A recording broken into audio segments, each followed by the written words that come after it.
Nah, untuk download ini ada tombol di sini ya, di mana Bapak Ibu kalau klik tombol ini maka akan mendownload PDF. Ya. Oke, nah ini yang bisa kita lihat di bagian download. Kemudian ini saya close. Ya. Nah, di sini selain download ada sharing. Ini sharingnya bisa via email, Facebook, Twitter, LinkedIn, atau Reddit, gitu ya. Reddit di Indonesia sih tidak bisa, Bapak Ibu ya, tapi sisanya yang lain bisa. Ya. Nah, ini kalau kita sharing-sharing seperti ini, nanti di bagian sini, ya bagian sosial medianya akan bertambah untuk berapa sharing, likes, dan komennya. Ya. Kemudian export. Nah, kalau export, ini saya klik, hasilnya seperti ini. Jadi kita bisa save artikel ini di Mendeley, RefWorks, atau kita bisa export ke format RIS, BibTeX, atau ke teks. Nah, biasanya yang paling sering kita lakukan adalah save to Mendeley. Mendeley ini juga merupakan solusi yang ditawarkan oleh Elsevier. Ya, Bapak Ibu yang sudah menggunakan Mendeley pasti sudah paham betapa indahnya hidup kita gitu ya. Sebagai dosen yang ketika kita melakukan penelitian, ya, kalau kita menggunakan Mendeley. Karena Mendeley ini kita bisa anggap seperti personal library. Ya, seperti perpustakaan pribadi kita. Gitu. Ya, misalnya saya sedang meneliti tentang sustainable agriculture gitu. Ya, nah, nanti saya bisa mencari penelitian-penelitian yang berhubungan dengan sustainable agriculture, saya taruh semuanya di folder Mendeley saya. Nah, sehingga saya tidak perlu khawatir lagi, ya. Misalnya saya lupa menaruh PDF-nya di mana, gitu ya. Saya lupa dokumen itu saya simpan di folder yang mana di laptop saya. Hal-hal yang seperti itu sudah tidak terjadi lagi, ya, karena semuanya sudah kita save di cloud, ya, di Mendeley. Ya, jadi Mendeley itu ya semacam kayak Google Drive lah untuk kita para peneliti. Jadi kita bisa save nih, ya, Bapak Ibu kita bisa save di Mendeley. Nah, saran saya adalah Bapak Ibu ya bisa membuat akun Mendeley kalau memang belum punya, ya. Akunnya bisa dibuat secara gratis. Jadi Mendeley ini bisa kita buat ya secara gratis, bisa kita gunakan secara gratis semuanya. Tidak harus dengan email institusi. Jadi email pribadi pun bisa. Ya. Nah, email pribadi itu bisa connect juga dengan Science Direct meskipun Science Direct-nya dibuka dengan email institusi. Ya. Nah, ini kalau sudah sudah Bapak Ibu login, sudah punya akunnya gitu ya. Nah, Bapak Ibu bisa download versi desktopnya. Nah, ini saran saya agar mengintegrasikan antara Science Direct dengan Mendeley, maka Bapak Ibu bisa download apa yang kita sebut sebagai Mendeley Web Importer. Itu ada di halaman utamanya Mendeley gitu. Ya, jadi kalau Bapak Ibu ke mendeley.com, di situ nanti biasanya akan muncul Mendeley Web Importer dan Mendeley Desktop. Nah, kalau Mendeley Desktop itu Bapak Ibu install ke desktop Bapak Ibu, ke laptop gitu ya. Kalau Mendeley Web Importer itu nanti bisa terintegrasi langsung dengan Science Direct. Ini saya contohkan ya Bapak Ibu.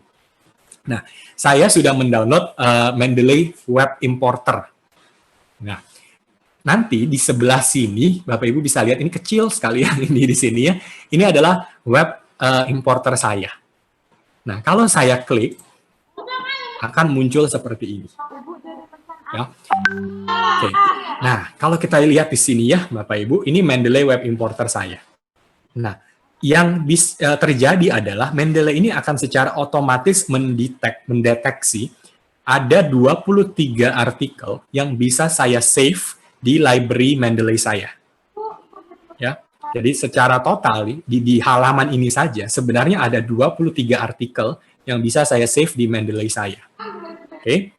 Dapat dari mana 23 artikel ini? Dapat dari artikel ini sendiri, ya yang ini ya, Stop Burning for Biogas. Ini artikel yang pertama. Sisanya ini semua didapatkan dari referensi. Ya. Jadi referensi-referensi yang memang ada PDF-nya bisa di-download gitu ya di bagian referensi di sini nih Bapak Ibu. Ya, itu secara otomatis dideteksi langsung oleh Mendeley. Nah, lalu bisa di-save semua. Nanti terserah dari Bapak Ibu ya, apakah mau save semuanya atau save cuma misalkan artikel ini saja. Kalau hanya artikel ini saja, ini tinggal diklik. Ya, tinggal diklik, lalu nanti tinggal pilih ya, mau di-save di mana.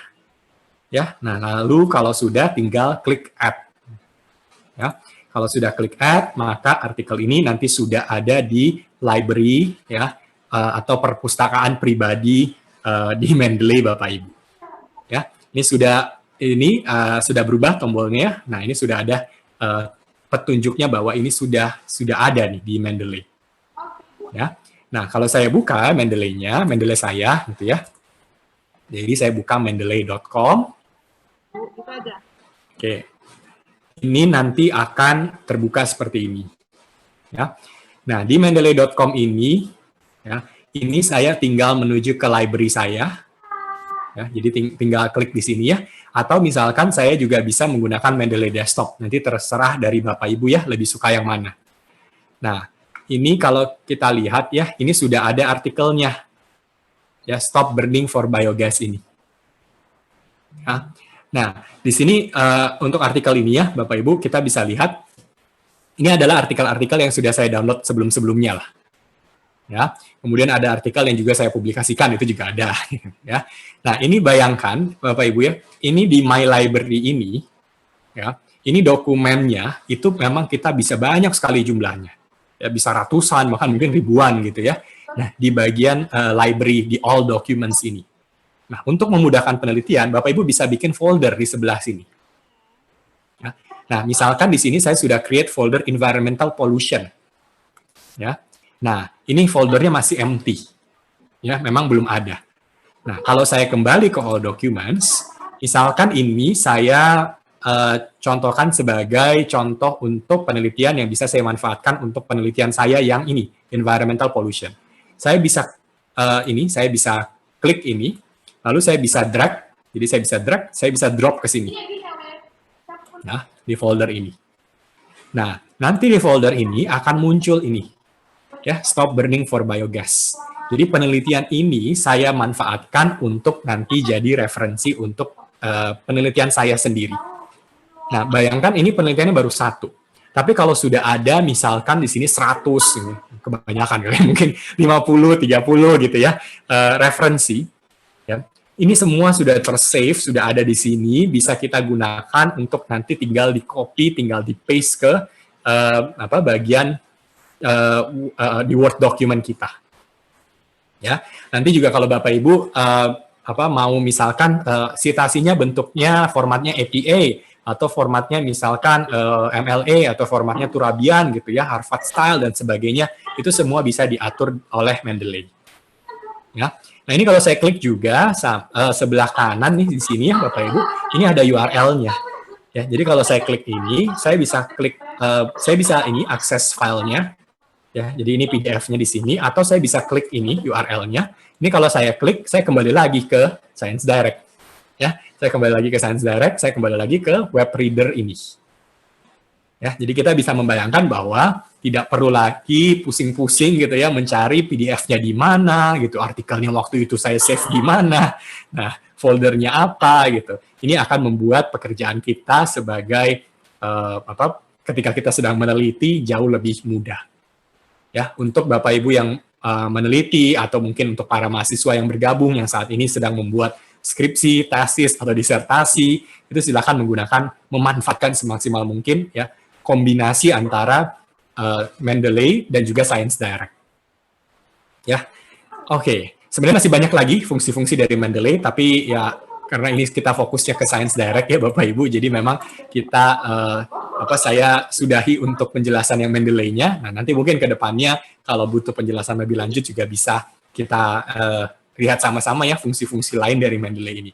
Tapi untuk saat ini adalah integrasi antara Mendeley dengan Science Direct. Ya.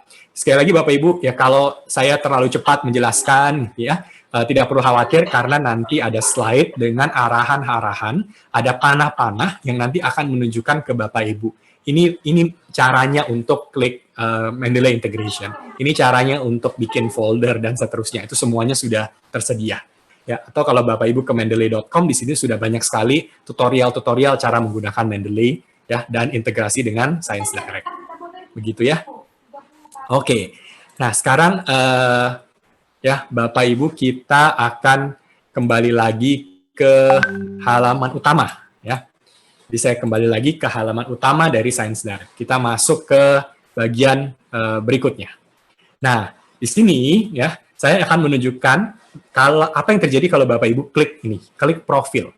Ya, dengan catatan Bapak Ibu sudah login ya. Kalau belum ya tidak akan terlihat gitu ya. Jadi login terlebih dahulu. Kalau sudah login, kita klik. Nah, yang terjadi begini. Di sini ada 5 hal yang kita bisa lakukan. Ya. Ada My Recommendation, History, Alert, Change Password, Privacy Center. Nah, secara umum, ya kita tahu Privacy Center itu kita bisa mengetahui informasi tentang privacy kita. Ya. Kemudian Change Password, ya ini kita bisa mengganti password kita. Ya. Nah, kemudian manage. Nah, 3 ini yang mau saya jelaskan. My Recommendation, History, dan Alerts. Nah, apa fungsi dari 3 ini? Kalau saya klik, ya, misalnya saya klik ini, My Recommendation. Oke. Waktu saya klik My Recommendation, hasilnya seperti ini. Nah, di bagian My Recommendation, ini kalau kita baca, Personalized Recommendation based on your recent sign-in activity. Ini artinya Science Direct secara otomatis ya akan mencarikan rekomendasi berdasarkan history kita, ya, berdasarkan behavior kita di Science Direct. Jadi kalau kita lihat di sini, rekomendasi Science Direct ke akun saya adalah artikel-artikel ini, ya. Nah, kalau punya saya nih ya, karena ini artikel, karena ini saya pakai untuk demo, kalau Bapak Ibu lihatnya, ini artikelnya random sekali, ya. Ada COVID-19, kemudian ada medical, ada tentang nursing dan sebagainya. Ya, karena memang behavior saya tidak terlacak karena saya sangat random gitu mencari artikel karena sifatnya demonstrasi. Nah, tapi kalau Bapak Ibu sudah lebih spesifik, misalnya Bapak Ibu penelitian di bidang marketing gitu. Nah, maka nanti memang hasil personalized recommendation-nya ini semua rata-rata artikelnya tentang marketing. Ya, kalau medical ya medical gitu. Ya, jadi memang nanti Science Direct akan mencarikan artikel-artikel yang sesuai dengan sign-in activity masing-masing. Ya, nah kalau saya klik preferences ini adalah Science Direct ini bertanya apakah Bapak Ibu mau dikirimkan email rekomendasi berdasarkan berdasarkan Science Direct activity. Ya, nah, jadi di sini kita bisa secara default akan on, jadi Science Direct akan kirim email ke email institusi Bapak Ibu. Ya, nah kalau tidak mau ini tinggal di off kan. Jadi nanti terserah Bapak Ibu ya mau di on atau di off. Ya, oh ini sepertinya saya error. Nanti saya coba refresh dulu. Ya, jadi ini sudah off. Oke, nah history dan alerts yang di sini itu sama saja dengan yang di sini. Ya, jadi history alerts yang di sini itu sama dengan yang di sini ya. Oke, kita menuju ke history. Ya. Oke, nah di bagian history ini kita bisa melihat ini adalah sejarah apa saja yang sudah kita cari selama ini di Science Direct. Misalnya hari ini ya Tuesday 16 June, saya mencari 2 artikel ini. Tadi ya kita coba mencari 2 artikel yang ini dan ini. Jadi sudah terdata jam berapa dicarinya. Ya, kemarin saya cari artikel apa, ya. Hari Sabtu saya cari artikel apa gitu ya. Nah, ini semua sudah terdata di sini. Nah, fungsinya ini Bapak Ibu ya, kalau lupa memasukkan artikelnya di Mendeley misalkan, ya. Ini kadang-kadang saya menemukan ya ada para dosen gitu ya, atau bahkan para mahasiswa yang cerita, saya misalkan menemukan sebuah artikel. Artikelnya menarik gitu ya, saya baca-baca, saya pakai web reader, saya baca, menarik lah buat saya. Lalu ya, saya akhirnya terpikir, oh saya sepertinya bisa melakukan penelitian yang mirip-mirip dengan ini. Nah, tapi masalahnya saya lupa save artikel tersebut di Mendeley, saya lupa download PDF-nya. Nah, tapi secara tidak sadar gitu ya, tidak sengaja saya close tab-nya.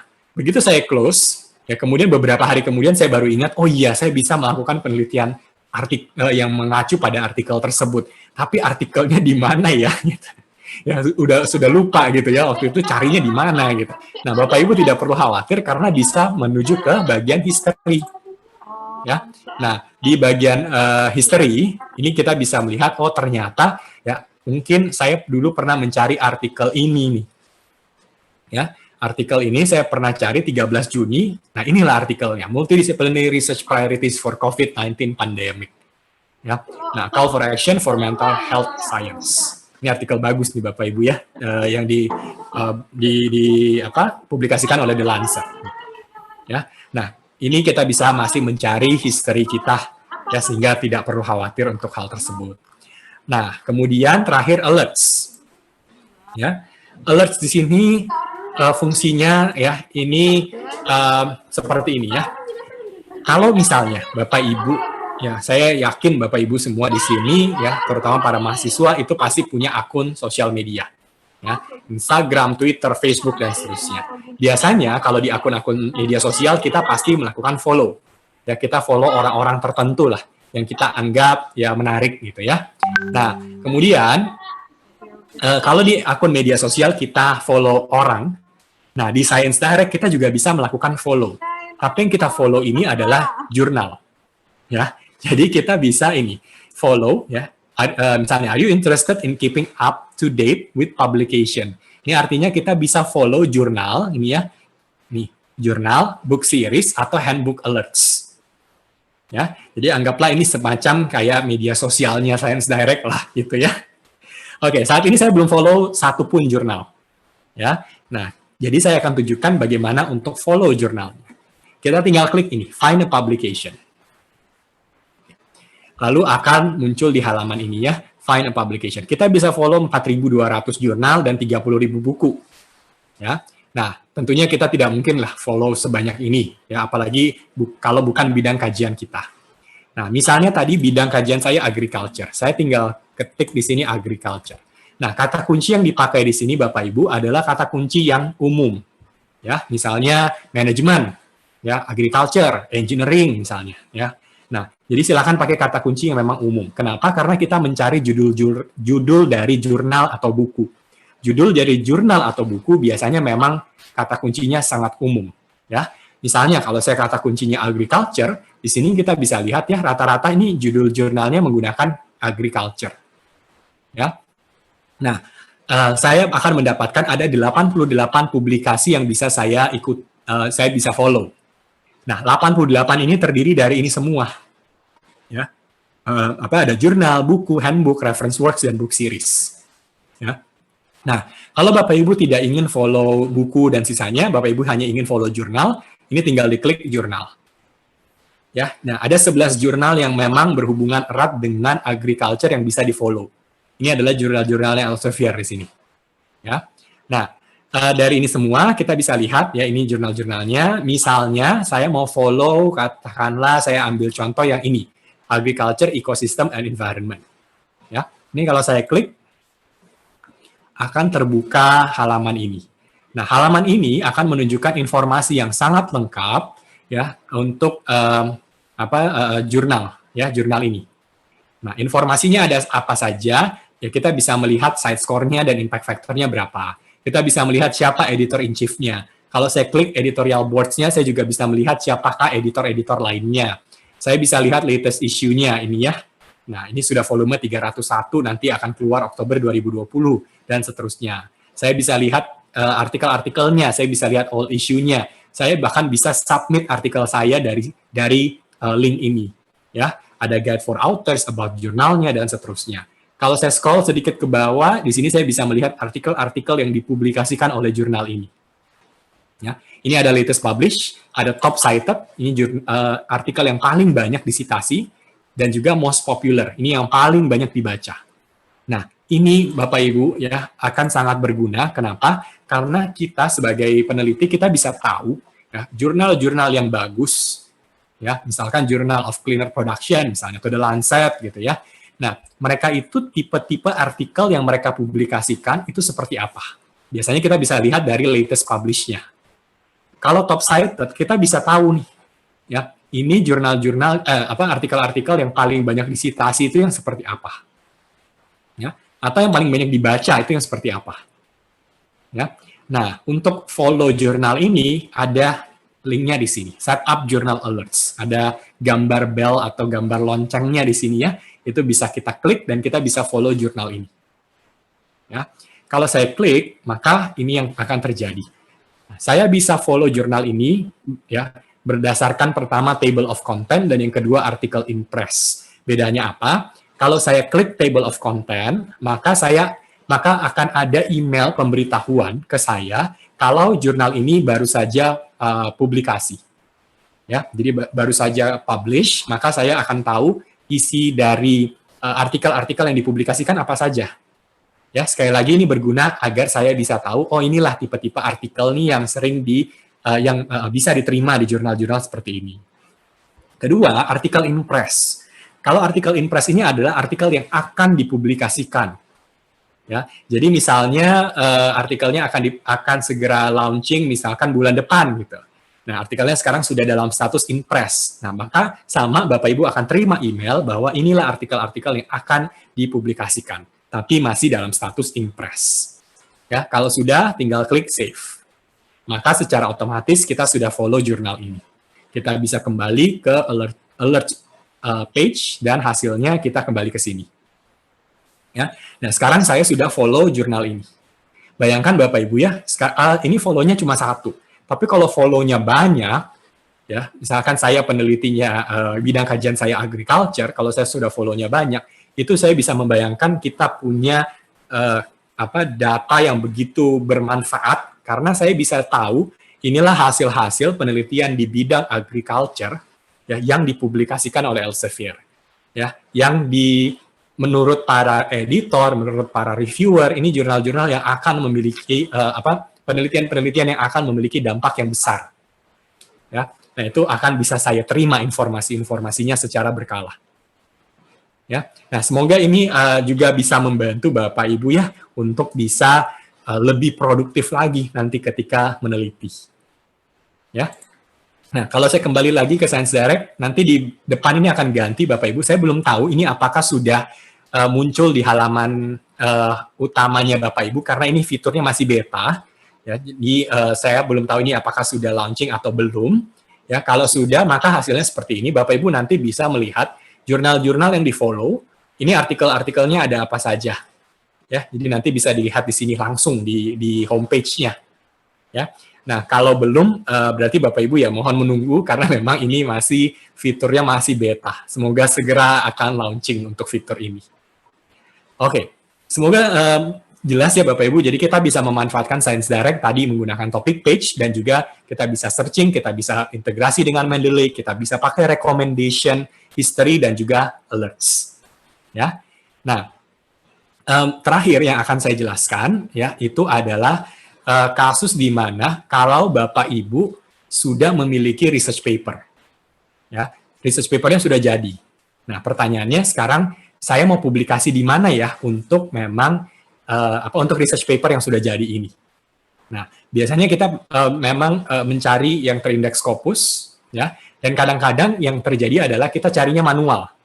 Ya, jadi cari jurnal itu manual. Masih misalkan buka website apa gitu, terus cari tahu, oh ini jurnalnya apa, dia ada di Q berapa, SGR-nya berapa, atau site score atau impact factor-nya berapa, lalu kita cari secara manual satu persatu. Hal tersebut ya memang bisa kita lakukan, tapi ya waktunya jadi terbuang gitu, waktunya jadi lama untuk proses itu. Nah, saya akan menunjukkan satu ekosistem, satu software yang kita buat yang terintegrasi dengan Science Direct. Ya, seperti tadi Mendeley misalkan, ya. Itu software terpisah tapi terintegrasi dengan Science Direct. Ini juga sama, ya, itu adalah Journal Finder Elsevier. Ini saya akan copy. Saya akan taruh kembali di bagian chatting ya. Nah, jadi silakan Bapak Ibu klik di ini journalfinder.elsevier.com. Nah, ini kasusnya sekali lagi Bapak Ibu sudah harus punya research paper yang selesai. Kalau belum selesai ya gimana mau publikasi ya gitu. Oke. Ini kita akan mencari jurnal-jurnal yang terbitan publikasinya oleh Elsevier ya dan Bapak Ibu mungkin ini informasi yang akan sangat berguna juga bahwa secara global citasi ya Elsevier itu memiliki jumlah kalau publikasinya di Elsevier itu memang citasinya akan jauh lebih tinggi dibandingkan publisher-publisher lain. Jadi data internal yang kami miliki memang baik secara global maupun di Indonesia ya terbitan-terbitan dari Elsevier ini secara jumlah presentase publikasinya itu jauh di atas dari penerbit-penerbit lainnya. Jadi kenapa tidak kita coba gitu ya Bapak Ibu coba untuk menerbitkan bukan hanya di yang terindeks Scopus tapi juga terindeks Scopus dan juga terbitan Elsevier. Ya, karena memang secara citasi itu akan lebih baik gitu. Ya. Nah, saya akan coba gunakan ini ya. Find Journal Elsevier Journal Finder ini. Nah, ini cukup banyak memang yang harus kita isi. Ya, kenapa? Karena memang semakin banyak yang kita isi, ini akan semakin membuat hasil pencarian dari jurnal finder-nya semakin baik. Ya. Nah, ini sebagai contoh saja, Bapak Ibu ya, di sini saya harus mengisi paper title, paper abstract, dan seterusnya. Saya akan pakai artikel ini. Ya, jadi saya akan pakai artikel ini sebagai contoh. Nanti Bapak Ibu silakan pakai artikel Bapak Ibu masing-masing ya. Nah, saya butuh pertama adalah judul. Jadi saya akan masukkan judulnya di sini.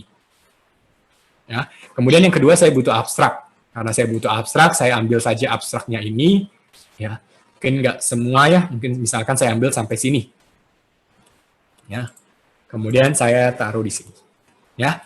Jadi saya sudah punya title, saya sudah punya abstrak. Oke. Nah, kemudian berikutnya keywords. Nah, ini misalnya kalau saya lihat keywords-nya ini tentang biogas. Oke, saya coba cari biogas. Ada tidak nih? Ada ya, ini ada keyword biogas. Saya tinggal klik.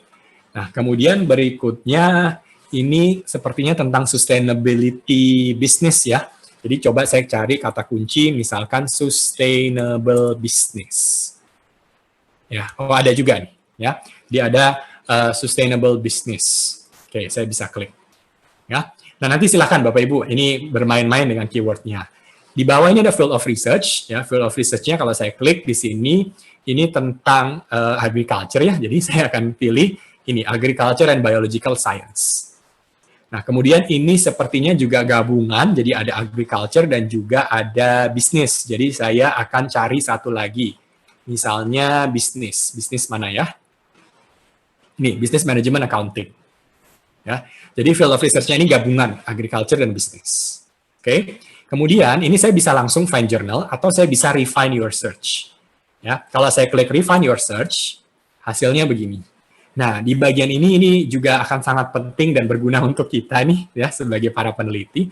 Pertama, kita bisa menentukan publication type-nya. Ya, publication type ini mesin pencari ini akan mencari langsung jurnal yang open access dan jurnal with subscription. Nah, secara otomatis dua-duanya nyala. Ini bisa kita on dan kita off. Oke. Untuk Bapak Ibu yang belum tahu apa bedanya, nah ini sepertinya kalau rekan-rekan UGMC sebagian besar pasti sudah tahu lah ya bedanya apa. Tapi kalau memang ada yang belum tahu, apa bedanya open access dan jurnal with subscription? Ya, mungkin para mahasiswa di sini, terutama yang mungkin S1, S2 gitu ya, mungkin belum terlalu familiar, ini apa gitu. Oke, jurnal that offer gold open access, ini artinya begini, kalau Bapak Ibu ingin publikasi di jurnal-jurnal ini, maka Bapak Ibu perlu membayar. Ya, sedangkan jurnal with subscription adalah, ya kalau Bapak Ibu publikasi, maka Bapak Ibu publikasinya gratis. Ya, ini sebenarnya ada penjelasannya di sini. Ya, a publication fee is required when publishing gold open access. Ya. While subscription is free.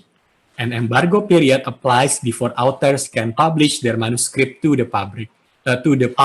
Artinya apa? Kalau Bapak Ibu publishnya di journal with subscription, itu biasanya nanti akan muncul yang namanya embargo period.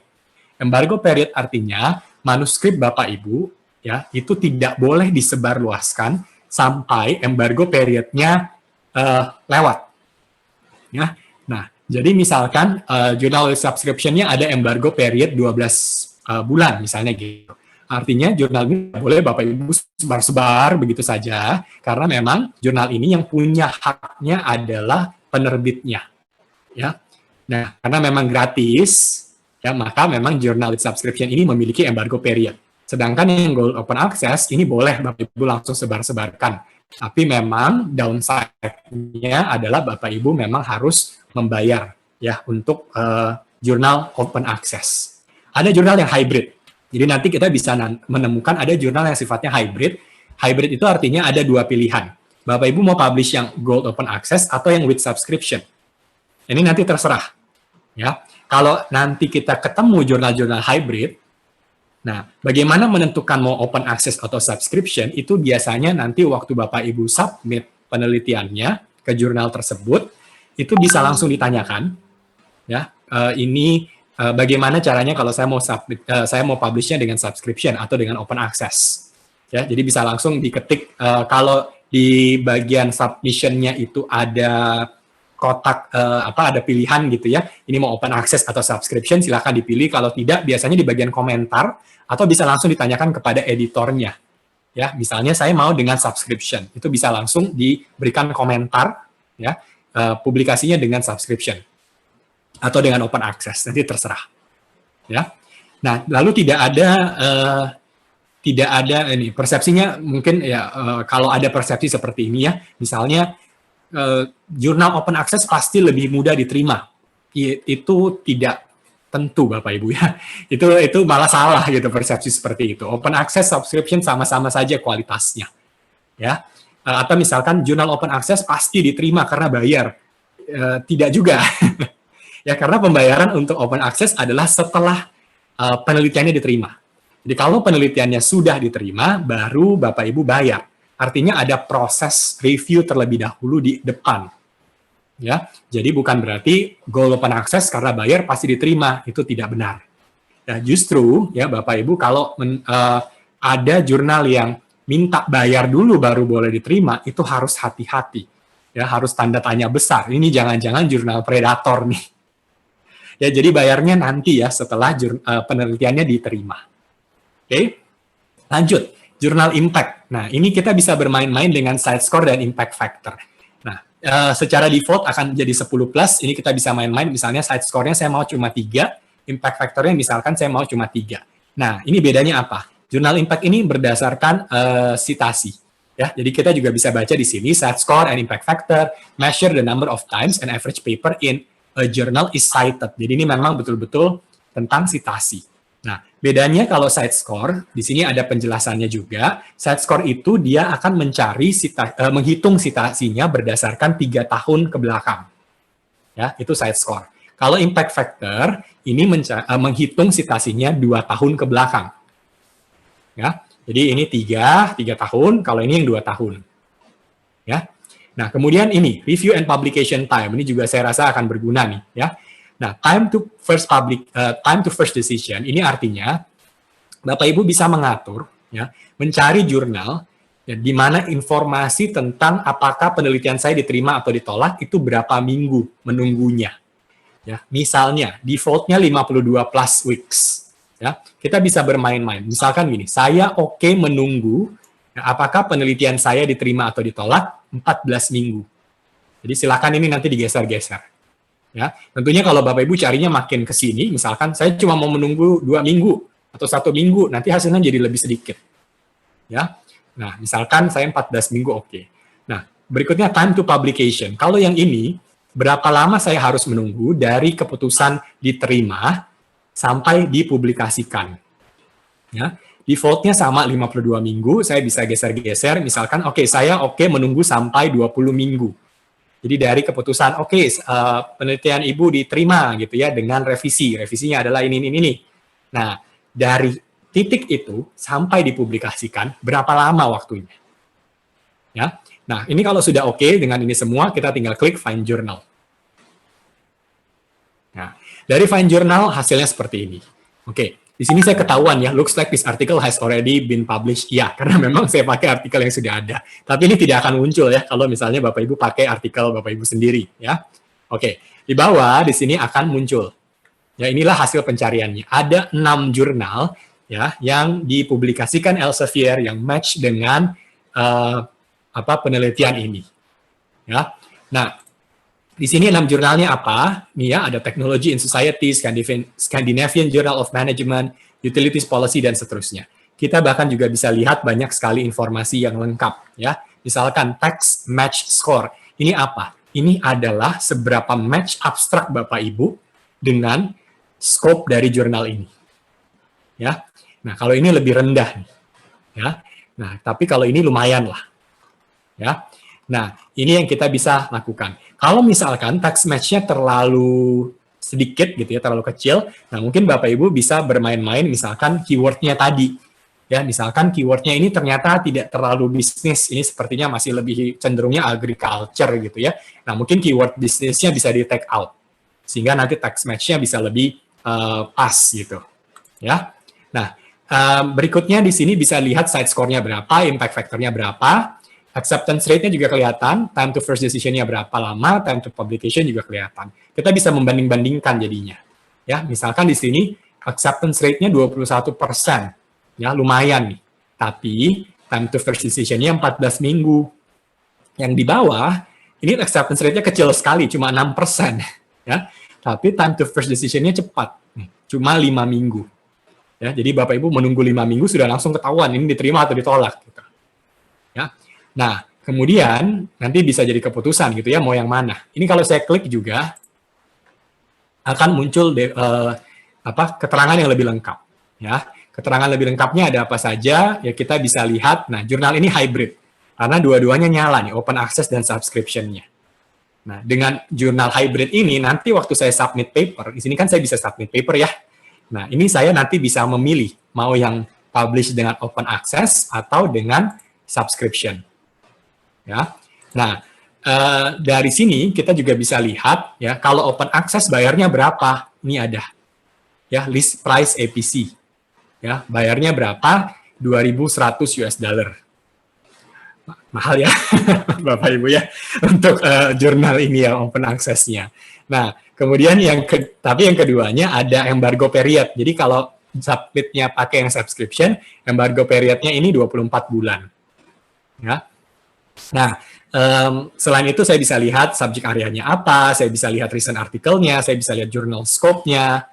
Ya, nah ini semuanya bisa saya bisa lihat ini semua ya untuk spesifik artikel jurnal ini.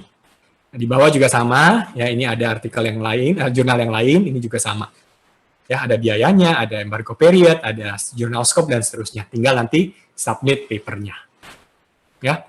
Nah, ini semoga berguna Bapak Ibu ya dengan syarat memang sudah tersedia research papernya, sudah siap dipublikasikan. Silahkan mulai bermain-main dengan Elsevier Journal Finder. Oke, Bapak Ibu, itulah penjelasan saya ya. Sudah 1 jam lebih saya menjelaskan ya kepada Bapak Ibu semua tentang topik page, tentang mencari penelitian, dan juga yang terakhir adalah tentang Journal Finder. Semoga semuanya berguna untuk Bapak Ibu. Nah, sekarang saya akan memanfaatkan sisa waktu kita untuk menjawab pertanyaan-pertanyaan yang sudah ada di bagian Q&A. Ya, ini saya stop sharing dulu. Kemudian saya akan lihat pertanyaan-pertanyaannya. Semoga semuanya bisa saya jawab, ya. Tapi kalau tidak, ya mohon maaf terlebih dahulu.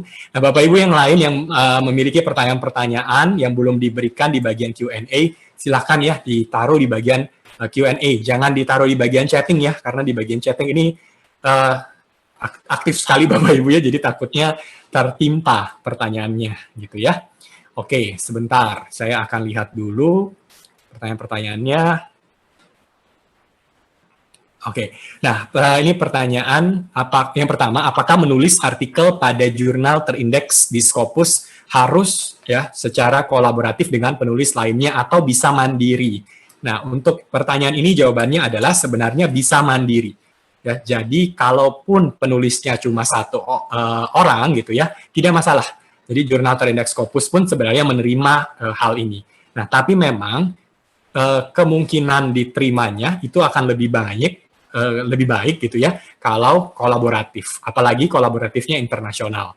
Kenapa seperti itu? Karena secara logikanya Bapak Ibu ya, kalau kita melakukan kolaborasi apalagi internasional, itu impact-nya akan lebih besar. Ya, misalkan kolaborasi antara Indonesia itu paling sering sama Malaysia.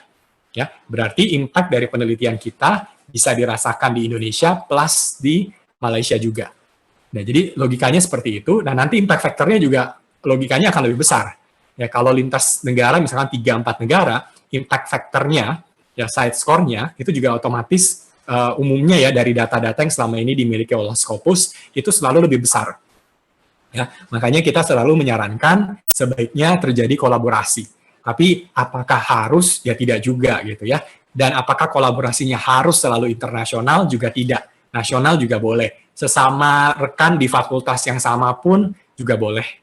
Ya, oke. Kemudian untuk login di Science Direct, apakah harus menggunakan email UGM? Oh ya, ini tadi sudah saya jawab. Jadi tidak harus, tapi memang dengan menggunakan email UGM, Bapak Ibu bisa mengakses secara full gitu ya untuk Science Direct-nya. Jadi hampir semua itu sudah bisa di-download. Oke.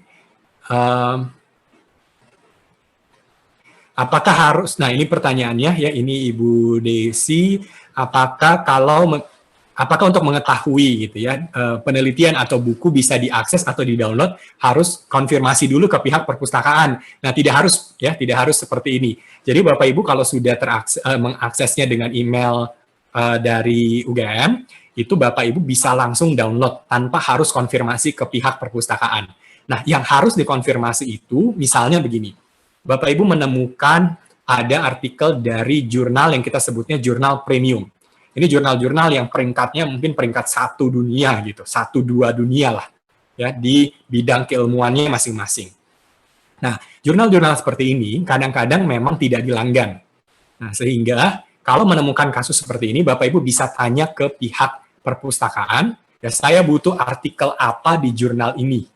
Dan jurnalnya memang tidak bisa di-download artikelnya, karena memang dia peringkat 1 atau 2 lah. Nah, itu tidak perlu masalah, silakan laporkan ke pihak perpustakaan, nanti saya bisa bekerja sama dengan pihak perpustakaan untuk mendownloadkan artikel-artikel ini ke Bapak Ibu. Tapi ya tentunya tidak semuanya bisa kita download begitu saja ya. Kalau request dari Bapak Ibu mungkin ya hanya beberapa artikel saja, tentunya akan kita bantu. Ya, oke. Ya, untuk minta tolong ke pihak UGM-nya, nanti dari pihak UGM itu akan memberikan informasinya ke pihak ke saya gitu ya, untuk kita bisa download artikel ini. Oke, ini mungkin untuk para mahasiswa dan juga mungkin untuk para dosen yang ikut di sini. Ada pertanyaan yang bagus sekali. Apakah hasil tesis bisa dipublikasikan? Nah, hasil tesis juga bisa. Ya, jadi untuk para mahasiswa jika memiliki tesis-tesis yang bagus, ya tesis, disertasi, bahkan skripsi pun yang bagus, nah itu silahkan dikonsultasikan lebih lanjut dengan dosen pembimbingnya, gitu ya. Bisa nggak Pak kita publikasikan jurnal penelitian saya, gitu ya, di jurnal-jurnal terindeks Scopus. Nah itu tentunya saya rasa semua dosen juga akan mendukung kalau memang hal tersebut bisa dilakukan. Jadi penelitiannya tidak hanya ditaruh di perpustakaan, tapi juga sudah dipublikasikan sehingga bisa lebih berguna untuk orang-orang banyak gitu ya. Nanti silakan didiskusikan dengan dosen masing-masing dan tentunya kami sangat encourage hal ini untuk terjadi ya. Nah, Bapak Ibu juga mungkin sekaligus untuk para dosen di sini ya, Elsevier juga memiliki program yang kita sebut Scientific Literacy for Students. Jadi Scientific Literacy for Students ini yang mungkin sekarang lagi liburan jadi belum bisa dilaksanakan, tapi kedepannya kita punya program ini di mana kita bisa memberikan informasi yang lebih jelas gitu ya tentang proses membuat skripsi, tesis, disertasi sampai dengan publikasi. Ya, karena biasanya pertanyaan terbesar dari mahasiswa adalah buat apa sih saya bikin skripsi gitu. Ya itu mungkin pertanyaan yang sering sekali ditanyakan gitu ya. Nanti ujung-ujungnya ya udah bikin skripsi yang penting lulus ya selesai, habis itu skripsinya udah taruh aja di perpustakaan juga tidak ada gunanya nanti. Nah, seperti ini yang kita tidak inginkan. Jadi Scientific Literacy for Students ini ya nanti bisa kontak ke saya untuk bagaimana kita mengatur gitu ya, mungkin di kelas Bapak Ibu, di fakultas Bapak Ibu untuk kita jelaskan lebih lanjut bahwa ternyata membuat penelitian itu tidak harus berakhir ya hanya bikin skripsi tebal-tebal tapi tidak berfungsi gitu. Nah, kita inginkan penelitiannya bisa dipublikasikan lebih lanjut. Oke, berikutnya sebentar, saya masih lihat lagi ya untuk pertanyaannya. Kalau misalkan Bapak Ibu bukan dari UGM dan tidak memiliki akses dari UGM, itu sebenarnya bisa mengakses Science Direct. Tapi yang bisa di-download, yang bisa diakses, ini hanya artikel-artikel open access.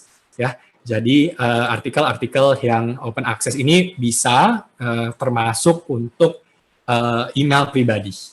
Ya.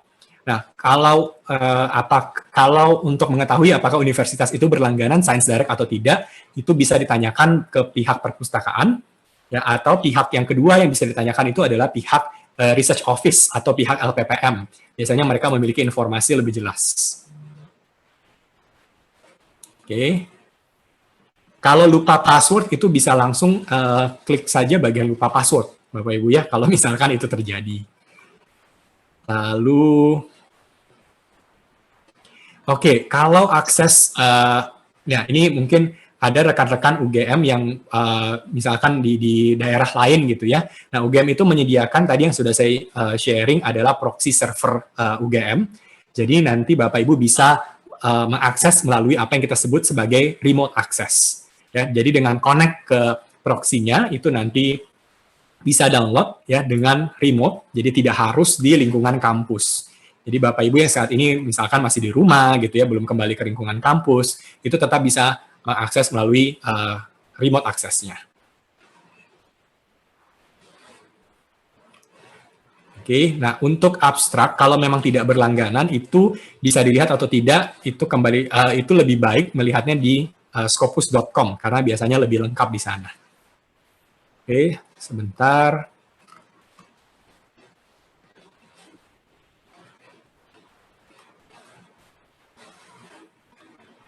Oke, ini mungkin untuk pihak perpustakaan nanti bisa membantu. Ya, ini ada beberapa mahasiswa yang bertanya, ya email UGM-nya belum bisa mengakses dari Science Direct, ya. Jadi nanti mungkin rekan-rekan mahasiswa juga bisa bertanya kepada pihak perpustakaan. Ya, ini bisa macam-macam sih alasannya ya. Jadi nanti bisa ditanyakan lebih lanjut ya ke pihak perpustakaan teknis login-nya seperti apa untuk para mahasiswa. Ya, tentunya nanti pihak perpustakaan bisa menjelaskan lebih lanjut. Oh, ini sudah ada nih dari Pak Arif. Wah, terima kasih nih Pak Arif ya, sudah membalas di bagian chatting. Jadi untuk rekan-rekan mahasiswa yang belum memiliki akses, ya itu bisa mengirimkan email ke ini ya, ada di bagian chatting Bapak Ibu. Jadi silakan dibuka di sana, ya. Itu bisa bertanya lebih lanjut, ya. Oke, kemudian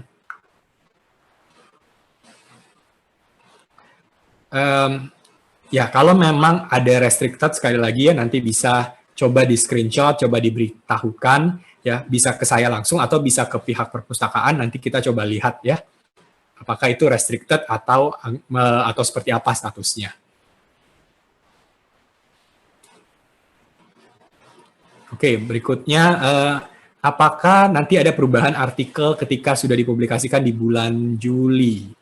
Ini mungkin saya kurang jelas ya pertanyaannya, perubahan atau perbedaan artikelnya seperti apa. Jadi mungkin nanti bisa diperjelas gitu ya. Oke.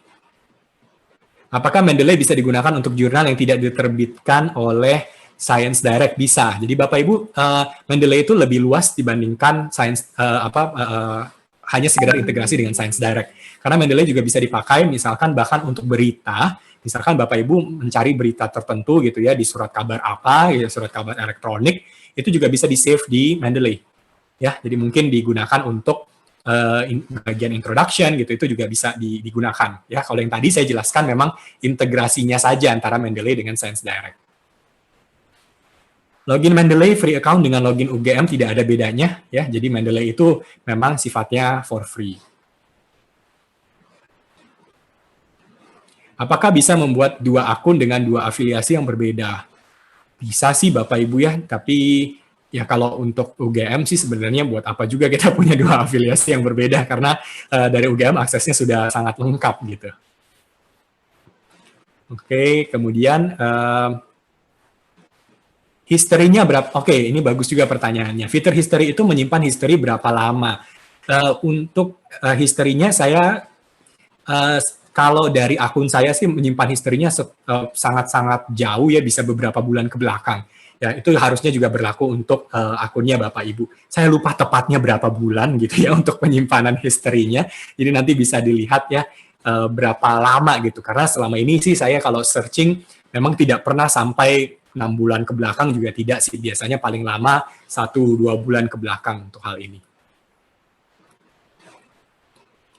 Oke, apakah kita, nah ini juga pertanyaannya bagus, apakah di Science Direct kita bisa mengetahui sejauh mana topik penelitian tertentu dibahas? Misalnya, berapa banyak yang membahas, demografinya di mana saja. Nah, untuk ini di Science Direct tidak ada. Ya, jadi fitur ini memang tidak tersedia di Science Direct, tapi fitur ini tersedia di Scopus. Ya, nah kita memang tidak membahas Scopus untuk kesempatan kali ini. Nanti mungkin di webinar berikutnya tentang scopus.com, kita bisa tahu yang namanya tren penelitian. Ya, kita bisa tahu seberapa banyak topik penelitian itu diteliti, siapa yang meneliti, universitas apa yang meneliti, itu semuanya tersedia di scopus.com. Ya, meskipun tidak bisa saya bahas di kesempatan ini, nanti mungkin Bapak Ibu bisa coba-coba membuka scopus.com, sama itu juga sudah dilanggan gitu ya. Nah, nanti bisa bermain-main di scopus.com-nya. Tapi mungkin untuk webinar-webinar berikutnya kita bisa membahas lebih lanjut tentang Scopus. Oke, kemudian kalau follow jurnal di Alert, apakah bisa mendapatkan jurnal di tahun-tahun sebelumnya? Nah, sayangnya ini tidak ya Bapak Ibu. Jadi alertnya itu hanya berlaku untuk jurnal ke depan gitu ya, yang akan dipublikasikan. Oke, ini juga pertanyaannya, apa bedanya Scopus? Mungkin pertanyaannya, apa bedanya Scopus dengan Science Direct? Jadi kalau Science Direct, secara umum ini adalah tempat di mana kita bisa mencari referensi penelitian, baik research paper, e-book, dan seterusnya. Kalau Scopus, ini kita bisa mencari database abstrak terbesar di dunia. Jadi semua abstrak-abstrak penelitian terindeks Scopus, itu bisa dicari di scopus.com, dan kita juga bisa mencari tren penelitian. Ya, tren penelitian, kolaborasi, itu bisa semuanya dicari di Scopus. Jadi sekali lagi, ke depannya nanti Bapak Ibu bisa ikut lagi ya, untuk webinar spesifik membahas tentang Scopus. Jadi nanti bisa integrasi antara Science Direct dengan Scopus. Oke, kemudian, nah ini juga mungkin di pertanyaan yang berikutnya nih, bagaimana memilih jurnal yang tepat, apalagi kalau mungkin substansinya ada dua. Nah ini kalau multidisciplinary memang kadang-kadang jadi lebih susah ya. Misalkan tadi agriculture dengan bisnis, jadi lebih baik saya publikasinya di yang agriculture atau yang di bisnis. Ya, nah hal-hal yang begini ya Bapak Ibu, pembahasannya bisa panjang sekali ya. Biasanya nanti kita juga akan bikin yang namanya research writing and publication. Ya, di research writing and publication nanti kita bisa memberikan best practices, memilih jurnal itu sebaiknya yang seperti apa, ya kriterianya apa, ya apakah misalkan cukup dengan melihat Q-nya, ya Q1 udah pasti lebih bagus gitu ya, Q1, Q2, 3, 4, apakah cukup dengan hal tersebut atau sebenarnya ada hal-hal lain yang kita harus pertimbangkan. Nah, itu nanti tentunya akan ada yang namanya research writing and publication yang bisa kita arrange lebih lanjut lagi ya, spesifik membahas mengenai hal tersebut.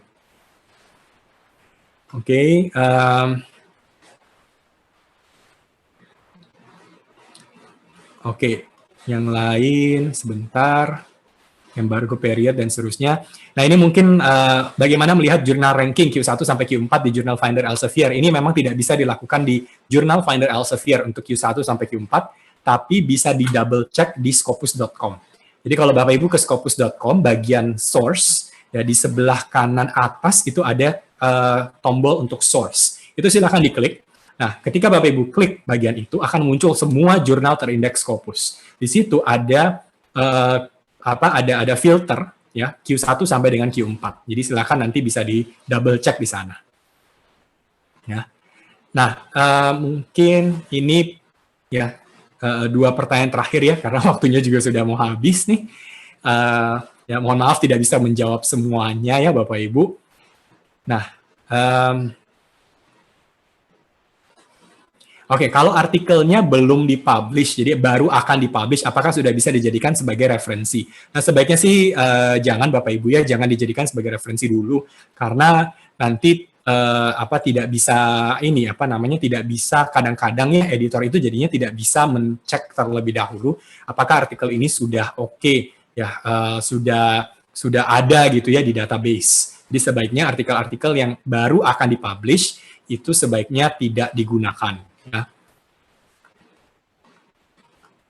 Kalau mau sih boleh-boleh saja ya, cuma memang tidak disarankan ya. Oke. Kalau organize, nah ini mungkin pertanyaan terakhir, apakah ada tips dan trik untuk sistematis mengatur referensi di Mendeley? Nah ini nanti bisa kita bahas lagi berikutnya, tapi secara umum tadi mungkin yang paling gampangnya adalah Bapak Ibu bikin folder. Foldernya itu judul penelitian atau topik penelitian. Ya, lalu masukkan semua referensi topik penelitian Bapak Ibu di folder tersebut. Itu biasanya sudah sangat rapi. Itu juga yang saya gunakan saat ini. Ya, jadi saya buat folder-folder, misalkan saya meneliti ABC gitu ya. Nah, maka semua penelitian yang berhubungan dengan ABC saya taruh di folder itu. Nanti penelitian berikutnya, DEF, saya bikin folder lain, saya taruh semuanya di folder tersebut. Ya, kalau misalkan ada satu penelitian yang kira-kira bisa saya pakai untuk dua topik gitu ya, saya taruh di dua-duanya. Jadi itu nanti bisa membantu untuk saya bikin daftar pustaka, saya bikin referensi ke depan gitu ya. Oke, nah Bapak Ibu, mohon maaf sekali masih ada beberapa pertanyaan yang belum bisa saya jawab, tapi tidak masalah karena nanti Bapak Ibu sebenarnya masih bisa mengirimkan email ya karena keterbatasan waktu. Kalau memang dirasa pertanyaan Bapak Ibu itu perlu sekali, Bapak Ibu perlu tahu informasi lebih lanjut tentang hal tersebut, itu bisa mengirimkan email ke saya. Nah ini saya sebagai penutup ya, izinkan saya sharing dulu ke Bapak Ibu ya, tentang ini ya, tentang beberapa hal, termasuk juga tentang materi ini. Sebentar. Ya. Jadi yang pertama, Bapak Ibu tidak perlu khawatir kalau tadi penjelasan saya mungkin terlalu cepat gitu ya. Nah, ini ada materi yang nanti akan kita emailkan ya. Jadi materi ini semua akan kita emailkan ke email Bapak Ibu sesuai dengan pendaftaran ya. Nah, emailnya mohon menunggu 2-3 hari ke depan ya. Isinya ada apa saja ini semua sudah ada ya. Nah, termasuk ini ya, bagaimana mengakses easy proxy-nya UGM. Kemudian ini, tadi penjelasannya sudah ada semua, seperti topic page, ya. Ini bagaimana menuju ke topic page, kemudian apa yang bisa dilakukan di sini. Di contoh ini saya pakai misalkan economics gitu ya. Nah, ini search the topic, result-nya seperti apa. Ini semua sudah ada di sini. Ya. Ini ada introduction to science direct-nya, di sini juga sudah lengkap. Nah, ini semua akan di-share. Ini juga ada tentang Mendeley, bagaimana membuat akun, ya. Ini bagaimana membuat akunnya, kemudian homepage-nya seperti apa, ya. Nah, ini semua silakan nanti bisa Bapak Ibu lihat, ya, termasuk Journal Finder. Ya. Nah, oke. Bapak Ibu, ya ini ada beberapa pengumuman sebelum Bapak Ibu meninggalkan ruangan, ya. Terima kasih sekali. Pengumuman yang pertama adalah, nah ini. Jadi saya di Elsevier kami sangat terbuka untuk kolaborasi lebih lanjut dengan rekan-rekan di UGM dan juga dari kampus-kampus lainnya.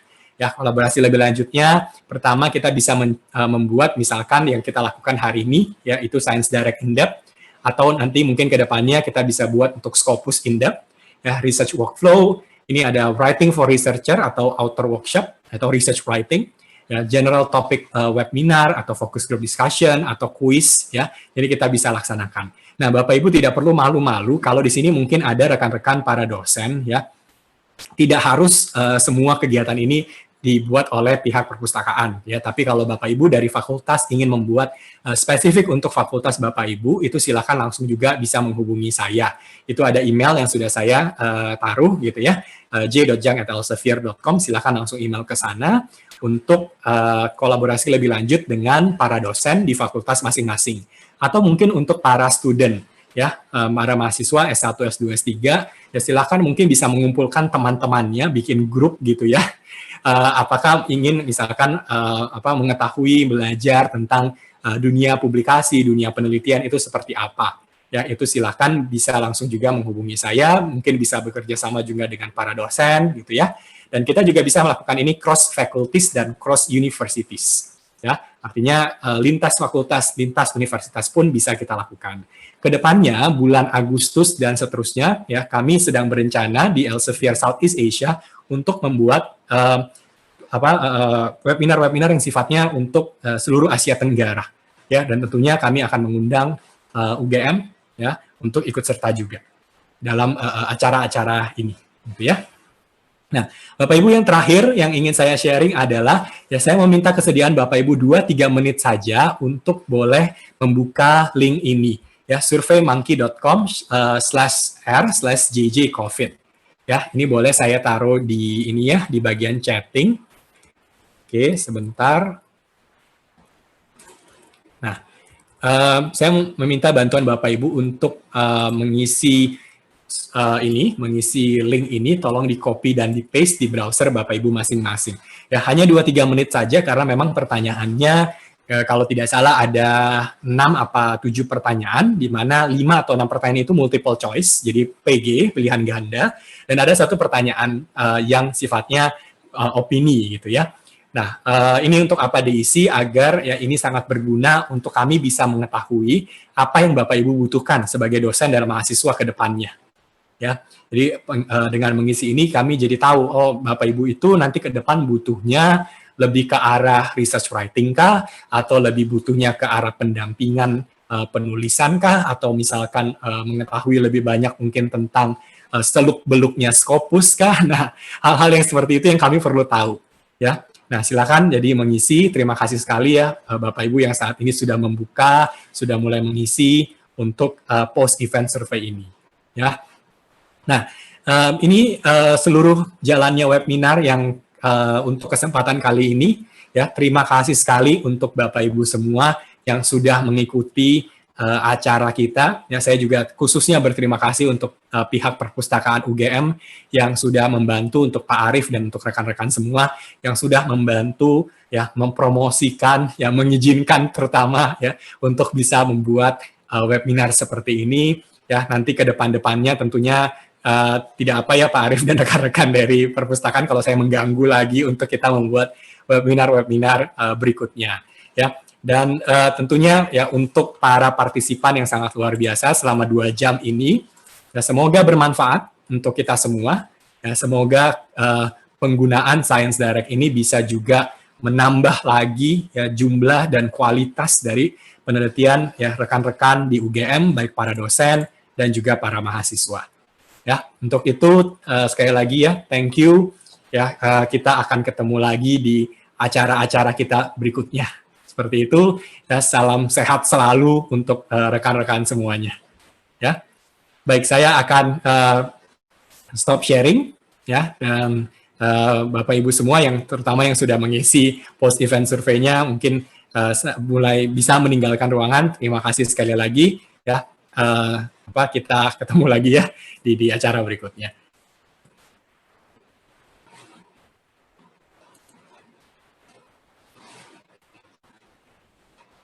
The recording